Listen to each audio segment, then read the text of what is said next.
நாடு நாடாக தேடினாலும் அகராதியை புரட்டி புரட்டி பார்த்தாலும் நமக்கு கிடைத்திருப்பது போல் நாடு நாடாக நாடோடி போல் சுற்றக்கூடிய ஒரு பாரத பிரதமர் எந்த ஒரு நாட்டுக்கும் கிடைத்திருக்காது என்பது இந்த நூற்றாண்டின் அரிய பெரிய உண்மை.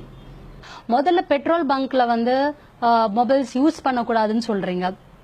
ஆனா நீங்களே பெட்ரோல் டீசல் மொபைல் யூஸ் பண்ணி பேடிஎம் பே பண்ணி வாங்கிக்கோங்க அப்படின்னு சொல்றீங்க. நீங்களே சொல்றீங்க டெபிட் கார்டு கிரெடிட் கார்டு தான் யூஸ் பண்ணணும்ட்டு.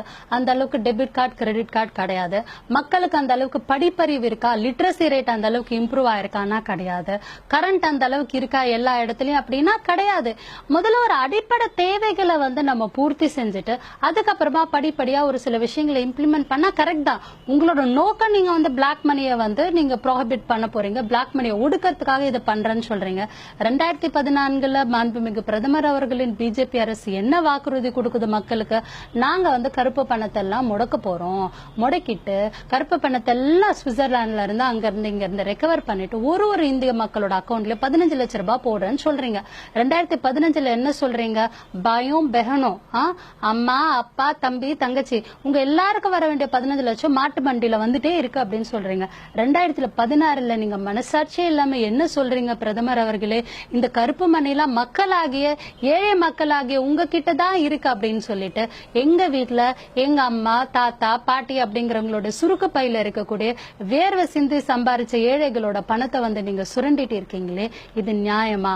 நம்ம நாடு ஒரு 45 கோடி மக்கள் வெறும் லேபர்ஸ், இந்த சில்லறை வர்த்தகத்தை மட்டுமே நம்பி இருக்க கூடவங்க இருக்காங்க.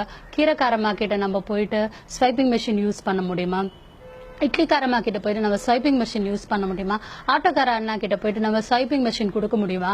நம்ம வீட்டுல ஒரு பிளம்பிங் ப்ராப்ளம் பாத்ரூம்ல பிக்ஸ் பண்றவங்க பிளம்பர் கிட்ட நம்ம ஸ்வைப்பிங் மெஷின் யூஸ் பண்ண முடியுமா? நாங்க போயிட்டு கடையில எதனா பிரைவேட்டான விஷயங்கள் வாங்கணும் அப்படின்னா கூட இந்திய குடிமகன் நாங்க உங்களுக்கு அதை கிரெடிட் கார்டுல டிக்ளேர் பண்ணிட்டு தான் வாங்கணுமா, இல்ல டெபிட் கார்டுல டிக்ளேர் பண்ணிட்டு தான் வாங்கணுமா? எங்களுக்கு சுய உரிமையே கிடையாதா? நாங்கள் என்ன கொத்தடிமைகளா?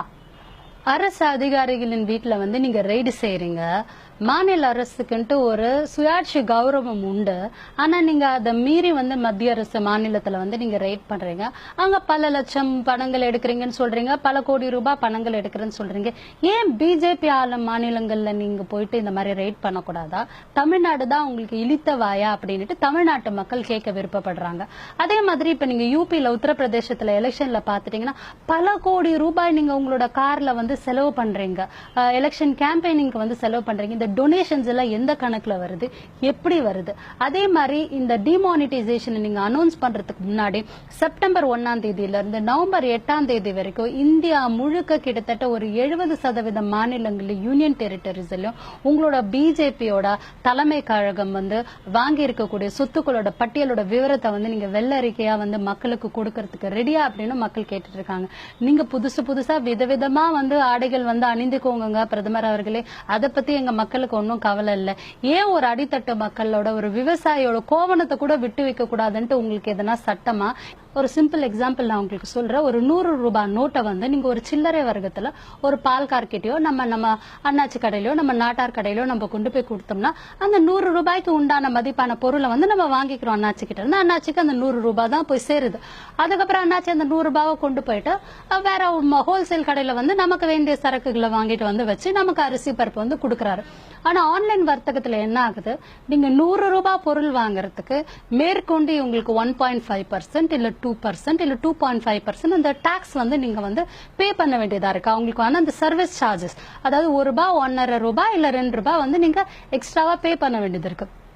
அப்ப இந்த 100 ரூபாய் நோட்டு ஒரு 1 லட்சம் தடவை நம்ம பிரதமர் மோடி அவர்கள் எப்படி நாடு நாடாக சுத்தி கொண்டிருக்கிறாரோ அது மாதிரி இந்த 100 ரூபாய் நோட்டு இந்த ஆன்லைன் வர்த்தகம் வழியாக நாடு நாடாக சுத்தி அப்படியே சுத்திட்டு வரும்போது 1 லட்சம் தரம் இந்த 100 ரூபாய் நோட்டு சுத்தும் போது ஒரு 100 ரூபாய் நோட்டுக்கு ஒரு குடிமகன், இந்திய குடிமகன் 2 ரூபாய் கமிஷன் பே பண்ணிருக்கான். தன்னோட சொந்த சம்பாத்தியத்துல தான் வேர்வை சிந்தி உழைச்ச பணத்தை 2 ரூபாய் அளவுக்கு அவங்க கமிஷன் பே பண்ணிருக்காங்க. அப்படின்னா 2 லட்சம், ஒரு சில சமயம் 2.5 லட்சம் ரூபாய் நம்ம இந்த ஜியோ மணி மாதிரி ஆட்களுக்கு, பேடிஎம் மாதிரி ஆட்களுக்கு நம்ம உழைச்சு சம்பாதிச்ச பணத்தை நம்ம கொடுக்கிறோம். ஒரு 100 ரூபாய்க்கு இந்த அளவுக்கு நம்ம கிட்ட இருந்து புடுங்கறதுக்கு இந்த அரசாங்கத்துக்கு என்ன தேவை? கந்து வட்டிக்காரங்களோ இல்ல வட்டிக்காரங்களையோ வந்து நம்ம எலெக்ட் பண்ணி நம்ம வந்து மேல உட்கார வச்சிருக்கணும்னு நினைக்கிற அளவுக்கு இவங்களோட செயல்பாடுகள் இருந்துட்டு இருக்கு. நீங்க பார்லிமெண்ட்ல வந்து கொஸ்டின் அவர்ல வந்து நீங்க பேச மாட்டேன்றீங்க, ஓட்டெடுப்புக்கு நீங்க ஒத்துக்க மாட்டேன்றீங்க. ஏன்னா இந்த ஓட்டெடுப்பு பார்லிமெண்ட்ல நீங்க ஒத்துக்கிட்டீங்கன்னா உங்களோட அலையன்ஸ் பார்ட்டிஸே வந்து உங்களுக்கு எதிராக ஓட்டு போடுவாங்க அப்படிங்கறத பார்த்து நீங்க அஞ்சுறீங்க. இல்லைன்னா இத்தனை பெரும்பான்மை உடைய இந்த பிஜேபி அரசு ஏன் வந்து பாராளுமன்றத்துல அந்த டிமானிட்டைசேஷன் பத்தி ஓட்டெடுப்புக்கு வந்து நீங்க ஒத்துக்க மாட்டேன்றீங்கிறத வந்து நீங்க வந்து தெளிவுபடுத்தணும். அதே மாதிரி ஆர்பிஐல 14 டைரக்டர்ஸ் இருக்க வேண்டிய இடத்துல வெறும் 4 டைரக்டர்ஸ் வச்சு, அதுவும் 3 டைரக்டர்ஸ் வச்சு நவம்பர் 8ஆம் தேதி அன்னைக்கு நீங்க ஒரு அஜெண்டாவை பாஸ் பண்றீங்க. அதை வந்து நீங்க பார்லிமெண்ட்லயும் வந்து நீங்க பாஸ் பண்ணல, கேபினெட்லயும் நீங்க பாஸ் பண்ணல. இப்ப நீங்க ரெட்ரோஸ்பெக்டிவ் லா போட்டு ஆன்டிடேட் போட்டு நீங்க பாஸ் பண்ணுவீங்கனாலும் எங்களுக்கு தெரியப்படுத்தணும்.